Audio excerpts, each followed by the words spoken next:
चाहे कोई भी सर्किट हो, ये सारे के सारे कन्वर्टर होते हैं। तो स्टेप डाउन कुछ कन्वर्टर होते हैं, कुछ स्टेप अप कन्वर्टर होते हैं, चाहे वो एसी सप्लाई हो, चाहे वो डीसी टू डीसी कन्वर्टर हो, चाहे वो एसी टू डीसी कन्वर्टर हो। चार्जर को भी हम एक प्रकार का कन्वर्टर ही बोल सकते हैं, जहां इन्वर्टर कोई भी इलेक्ट्रॉनिक सर्किट जो है वो उनके अंदर कन्वर्टर ही होते हैं।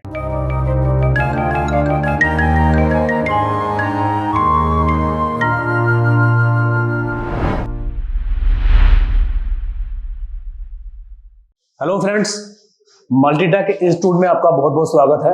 आज हम आपको एक्सियम चार्जर के सेक्शंस के बारे में बताएंगे और इंट्रोडक्शन के बारे में बताएंगे कि एक्सियम चार्जर में किस किस प्रकार होते हैं या किस किस प्रकार के फॉल्ट आ सकते हैं।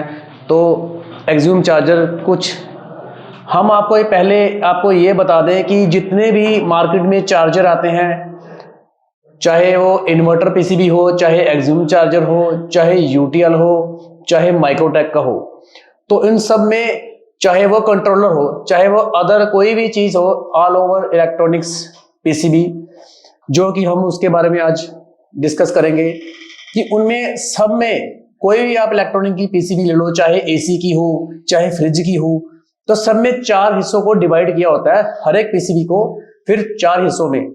तो वो 4 हिस्से कौन कौन से हैं या 4 सेक्शन कौन कौन से हैं। सबसे पहला सेक्शन आपको बताएंगे कि उसमें पावर सप्लाई सेक्शन होता है, जो कि एसी को डीसी में बदलकर और उसको कम डीसी में कन्वर्ट करता है 60 वोल्ट में। चाहे कोई भी सर्किट हो, ये सारे के सारे कन्वर्टर होते हैं। तो स्टेप डाउन कुछ कन्वर्टर होते हैं, कुछ स्टेप अप कन्वर्टर होते हैं, चाहे वो एसी सप्लाई हो, चाहे वो डीसी टू डीसी कन्वर्टर हो, चाहे वो एसी टू डीसी कन्वर्टर हो। चार्जर को भी हम एक प्रकार का कन्वर्टर ही बोल सकते हैं, जहां इन्वर्टर कोई भी इलेक्ट्रॉनिक सर्किट जो है वो उनके अंदर कन्वर्टर ही होते हैं। और वोल्टेज डिवाइडर और करंट डिवाइडर वगैरह लगा के और ट्रांजिस्टर मॉसफेट लगा के उसको एम्पलीफाई किया जाता है ड्राइवर सेक्शन के द्वारा। और इसमें 4 सेक्शन जो हम बता रहे हैं, तो वो 4 सेक्शन कुछ इस प्रकार के हैं। पहला जो सेक्शन है हमारा, उसको हम बोलेंगे पावर सप्लाई सेक्शन, जो कि सर्किट को पूरे को चलने के लिए सप्लाई देता है। दूसरा है हमारा आईसी सेक्शन, जिसके द्वारा हम मॉसफेट को स्विचिंग करवाते हैं। पावर सेक्शन क्या होता है? पावर सप्लाई सेक्शन सबसे पहले आईसी को 5 वोल्ट अप्लाई करता है, देता है, और आईसी जो है वो स्विचिंग सिग्नल जो अपने अंदर से निकालता है। वो जो स्विचिंग सिग्नल जो है वो बहुत ही कम मात्रा में होता है, 500 मिली एम्पेयर या उससे कम का, या 0.5-10 तक होता है मिली एम्पेयर का। तो उस सिग्नल को, फ्रीक्वेंसी को एम्पलीफाई करने के लिए ड्राइवर सेक्शन जो है वो बनाया जाता है, ताकि आईसी के जो सिग्नल्स हैं उनको एम्पलीफाई करके मॉसफेट के गेट को दिया जाए। क्योंकि मॉसफेट जो है हैवी आउटपुट निकालता है, तो उसको कुछ गेट पे ज्यादा सिग्नल चाहिए होता है, जो कि ड्राइवर सेक्शन के द्वारा ही निकाला जाता है। तो जो चौथा सेक्शन हमारा हो गया, वो हो गया हमारा मॉसफेट का आउटपुट सेक्शन। तो दोबारा रिपीट करूंगा कि पहला हो गया आपका पावर सप्लाई सेक्शन, दूसरा हो गया आईसी सेक्शन, तीसरा हो गया ड्राइवर सेक्शन, चौथा हो गया आपका मॉसफेट या ट्रांजिस्टर आउटपुट सेक्शन। तो ये 4 सेक्शनों से मिलके ही दुनिया के हर एक प्रकार के, चाहे वो सैटेलाइट है, चाहे वो कुछ भी है, चाहे वो कार है, कार का ड्राइवर बोर्ड है, चाहे ट्रक का है ड्राइवर बोर्ड कंट्रोलर है, या इलेक्ट्रिक व्हीकल में है, चाहे पेट्रोल गाड़ी में जो इलेक्ट्रॉनिक बोर्ड आ रहे हैं, या लैपटॉप है, मदरबोर्ड है, या एसी पीसीबी है, फ्रिज है, या टीवी है, या एलईडी टीवी है, सब में यही 4 सेक्शन यूज किए जाते हैं। इन 4 सेक्शनों के द्वारा ही हमारा जो है सर्किट काम करता है। तो आइए चलिए हम आपको ये एक्सियम चार्जर के बारे में बताएंगे कि एक्सियम चार्जर में कितने कंपोनेंट क्या क्या काम करते हैं और कितने सेक्शन होते हैं, और इसकी जो इंट्रोडक्शन है, कौन कौन सा सेक्शन कैसे काम करता है और ये किस प्रकार से वर्किंग में आता है। तो देखिए, जैसे कि हम बता रहे थे कि एक्सियम चार्जर के सेक्शन के बारे में बताएंगे, पहले मैं इंट्रोडक्शन दूंगा इसकी। तो ये हो गया हमारा जो है एसी डीसी सेक्शन, जो भाई चार्जर या इन्वर्टर के बारे में जानते हैं। इन्वर्टर की पीसीबी कुछ लगभग सेम ही होती है चार्जरों के मुकाबले में। तो ये हो गया हमारा एसी और डीसी सेक्शन। जो नए भाई हैं उनको नॉलेज नहीं होगी इसके बारे में, लेकिन वो ध्यान से देख लीजिएगा, पुराने बंदे जो हैं उनको तो पता ही है।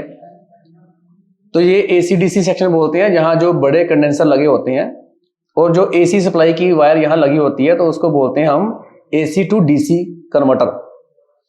और एसी को ये ब्रिज रेक्टिफायर के द्वारा कन्वर्ट करके यहाँ 350 वोल्ट जो है डायोड 450 के वोल्ट के कैपेसिटर लगा के इनको डीसी किया जाता है। और सबसे पहले मैं आपको एसी सेक्शन के बारे में बताऊंगा कि एसी सेक्शन जो है ये काम कैसे करता है, इसकी इंट्रोडक्शन दूंगा। यहां से सबसे पहले एसी सप्लाई आती है, उसके बाद फिर ये वेक्टर लगाया हुआ है। तो इसका काम जो है, अगर एसी सप्लाई 250 वोल्ट आ रही है 250 वोल्ट, तो उससे अगर 260 या 270 एकदम ज्यादा सप्लाई आती है तो ये शॉर्ट होके इस फ्यूज को उड़ा देता है। ये सेफ्टी के लिए लगाया गया है। और बाकी इसके बाद ये एसी के पैरेलल में लगा होता है, न्यूट्रल और फेस में। उसके बाद ये कैपेसिटर भी पैरेलल में लगा होता है। ये कॉइल न्यूट्रल और फेस में सीरीज में लगाई जाती है और ये कैपेसिटर जो है ये भी पैरेलल में लगाया जाता है। बाकी ये इसका तो काम बता दिया। अब ये तीन चीजों का मैं आपको काम बताऊंगा कि ये कैपेसिटर और कॉइल और ये कैपेसिटर इनका क्या काम होता है। ये जो हाई फ्रिक्वेंसी आती है एसी में, हमारी एसी जो बाहर से वायर से आती है, तो कई बार हमारी मोबाइल की जो मैग्नेटिक फील्ड वगैरह काफी सारी चीजें हाई फ्रिक्वेंसी वगैरह हवा में होती है, तो हाई फ्रिक्वेंसी एसी के अंदर बीच में बैठ के अंदर ना आ जाए, तो ये हाई फ्रिक्वेंसी को यहाँ पे वापिस घुमा के भेज देता है ये वाला सर्किट 1 2 3। तो ये मैग्नेटिक फील्ड जो है बन के हाई फ्रिक्वेंसी को खत्म कर देता है मैग्नेटिक फील्ड के द्वारा। और ये कैपेसिटर है चार्ज डिस्चार्ज होके उसको वहीं पे रहने देते हैं ताकि हाई फ्रिक्वेंसी जो आगे ना जाए। और ये इनकी वैल्यू इतनी ज्यादा होती है कि इनकी भी इसके वेक्टर की तरह ही सिस्टम होता है कि अगर हाई फ्रिक्वेंसी इनकी कैपेसिटी से कुछ ज्यादा आ जाए तो ये फट जाता है या अंदर से शॉर्ट हो जाता है, तो ये भी फ्यूज उड़ाने का काम करेगा। ये पैरेलल में लगे हुए हैं दोनों, तो जिससे कि हमारा जो आगे का सर्किट जो है उड़ने से बच जाता है। तो यहाँ से एसी को डीसी में बदलने के लिए डायोड का प्रयोग किया गया है। और यहाँ पे 350 वोल्ट ये कैपेसिटर लगा के 350 वोल्ट जो है डीसी आउटपुट में ली जाती है। और यहाँ 2 मोसफेट लगे हैं, इन दोनों को स्विचिंग करवाया जाता है। और ये जो दोनों मोसफेट है, जैसा कि मैंने थोड़ी देर पहले अभी आपको बताया था कि दोनों जो मोसफेट हैं, दोनों मोसफेट के गेट को स्विचिंग करवाने के लिए एक आईसी की जरूरत पड़ती है। तो ये हमारा लगा है यहाँ पे 3525 आईसी। ये 11 और 14 नंबर से ड्राइव सिग्नल निकालेगा। और ड्राइव सिग्नल निकालने के लिए जो आपको मैंने बताया था अभी कि ड्राइवर सेक्शन होता है आईसी के सिग्नल को एम्पलीफाई करने के लिए, तो आईसी के सिग्नल को, बहुत कम सिग्नल जो होता है उसको एम्पलीफाई करने के लिए यहाँ पे 4 ट्रांजिस्टर लगे हैं, 1 2 3 4। इन चारों को मिला के ये आईसी के सिग्नल को एम्पलीफाई करता है। और फिर ये जो छोटे ड्राइवर ट्रांसफार्मर लगे हुए हैं इनके द्वारा स्विचिंग करवाई जाती है ट्रांजिस्टर के द्वारा इस ड्राइवर ट्रांसफार्मर को। उसके द्वारा ये जो सेक्शन आप देख रहे हैं, इस सेक्शन के द्वारा ये मोसफेट के गेट का सेक्शन है। तो मोसफेट के गेट को एम्पलीफाई किया हुआ सिग्नल इस प्रकार से यहाँ से आईसी के द्वारा दिया जाता है। और ये जैसे ही ये मोसफेट स्विचिंग करते हैं, तो मोसफेट स्विचिंग करते हैं, मोसफेट जुड़े होते हैं इस ट्रांसफार्मर के साथ। तो जैसे इनको स्विचिंग करते हैं तो ये ट्रांसफार्मर की जो एक कॉइल है वो स्विच करती है और दूसरी कॉइल में मैग्नेटिक फील्ड बनता है। तो वही जो मैग्नेटिक फील्ड है हमारा जो आउटपुट में हमें मिल जाता है, तो उसी को हम आउटपुट बोलते हैं। जैसे कि 60 वोल्ट हमारी चार्जर की जो मिलती है, तो आगे ये जो 60 वोल्ट मिलती है, 60 वोल्ट और हमें चाहिए होते हैं 25 वोल्ट, 24 या 25 वोल्ट, 78012 लगा होता है आगे। 60 वोल्ट तो चले जाते हैं आपकी बैटरी में, लेकिन उसके अलावा यहाँ पे एक मिनी पीसीबी लगी हुई है, तो इसको प्रोग्राम आईसी बोलते हैं। ये LM324 ऑपरेशनल एम्पलीफायर आईसी लगा हुआ है।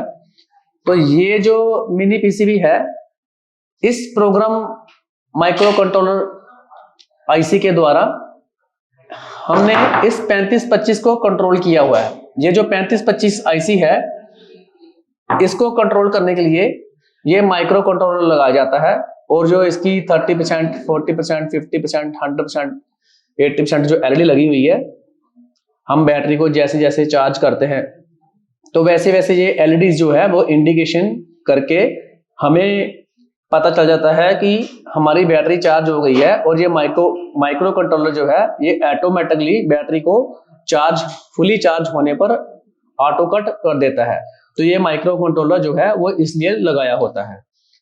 तो आगे हम बता रहे हैं कि ये जो 78012 दूसरी सप्लाई इसमें से निकलती है, ये अलग अलग सेक्शंस में जाती है। जैसे कि हमारी डीसी जब ऑन होती है तो हमारी ये रेड एलईडी लगी हुई है, ये डीसी सर्किट की आउटपुट की एलईडी है।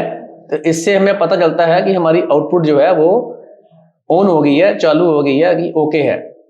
तो दूसरी ये जो 7812 की सप्लाई है ये हमारी रिले सेक्शन को जाती है, रिले को ऑन करती है, जो कि आउटपुट को देने में मदद करती है।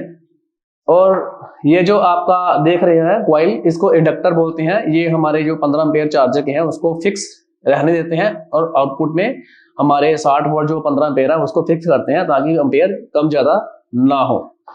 और एक चीज और है, यहाँ पे एक सेक्शन और है। जब हम बैटरी को अटैच करते हैं तो यहाँ पे हमारे 12 वोल्ट और 10 वोल्ट आते हैं।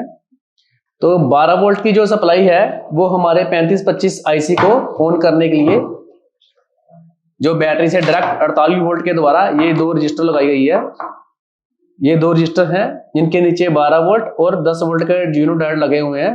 और वो 12 वोल्ट की जो सप्लाई है सबसे पहले 3525 आईसी को मिलती है इसको ऑन करने के लिए, और 10 वोल्ट की सप्लाई जो है वो इस प्रोग्राम आईसी को 7805 के द्वारा दी जाती है, ताकि इसको ऑन किया जा सके। तो ये और बाकी ये जो हमारा सर्किट है, जैसे कि मैंने थोड़ी देर पहले आपको बताया था, मैं दोबारा रिपीट करना चाहता हूं कि हमारा वही हो गया कि एक तो हो गया हमारा पावर सप्लाई सेक्शन, दूसरा हो गया हमारा आईसी सेक्शन, तीसरा हो गया हमारा ये ड्राइवर सेक्शन, चौथा हो गया हमारा ये आउटपुट सेक्शन। आउटपुट में हमारे ये 2 डायोड लगे हुए हैं, यहाँ पे इस तरफ 2 डायोड लगे होते हैं जो कि हमारे 60 वोल्ट प्रोवाइड करते हैं। एसी यहाँ जैसे ही हम देखते हैं कि कोई भी ट्रांसफार्मर है या कोई भी डीसी सर्किट है जहाँ पे हमारा ये स्विचिंग ट्रांसफार्मर आता है, या ड्राइवर सेक्शन में ये जो छोटे ट्रांसफार्मर ड्राइवर आते हैं, तो कहीं भी आपको ट्रांसफार्मर दिख जाए तो आईसी में से स्विचिंग जो सिग्नल निकलता है, तो समझ लीजिए कि वो जो ट्रांसफार्मर कर रहा है वो स्विचिंग को एसी ही बोलते हैं। तो वो एसी स्विचिंग हो रही है, इसके अंदर एसी की जैसे ही स्विचिंग हो रही है, ऑन ऑफ जहां हो जाए उसको एसी सप्लाई बोलते हैं, एसी सिग्नल बोलते हैं। तो उसको डायोड के द्वारा डीसी करके फिर लिया जाता है। जैसे कि यहाँ एसी से 50 हर्ट्ज के सिग्नल को हम डायोड के द्वारा डीसी करते हैं, वैसे ही ट्रांसफार्मर में जब स्विचिंग होती है 20 किलो हर्ट्ज के सिग्नल जो आता है उसको हम एसी सिग्नल ही बोलते हैं। आती तो डीसी सप्लाई है, इस मोसफेट को डीसी ही मिलती है, लेकिन जब ये स्विच करता है तो उसको हम एसी बोलते हैं। तो जब एसी स्विच होती है तो ये ट्रांसफार्मर की जो एसी सप्लाई है 60 वोल्ट की, उसको डीसी करने के लिए यहाँ 2 डायोड लगाए गए हैं। तो उसको सिंप्लीफाई करने के लिए, तो कोई भी सर्किट है, कोई भी हमारा इलेक्ट्रॉनिक सर्किट है, तो उसको जहां जहां आप ट्रांसफार्मर देखोगे तो वहां एसी सप्लाई होती है, तो उसको डीसी करने के लिए डायोड का यूज किया जाता है। तो ये मैंने आपको बार बार ये 2-3 चीजें जो 2-3 बातें बार बार रिपीट की हैं, वो इसलिए कि आपको भाइयों को समझ में आ जाए कि आसानी से, कि कई बार एक बार बताने से बंदा समझ नहीं पाता है। तो ये बहुत ही इंपॉर्टेंट बातें आज मैंने बताई हैं आपको कि चार्जर में, दुनिया का कोई भी चार्जर है या कोई भी इलेक्ट्रॉनिक सर्किट है, ये चीजें 4 सेक्शन उसमें होते ही होते हैं। तो आज का सेक्शन हम यहीं पे कंप्लीट करते हैं। ओके, थैंक यू, धन्यवाद।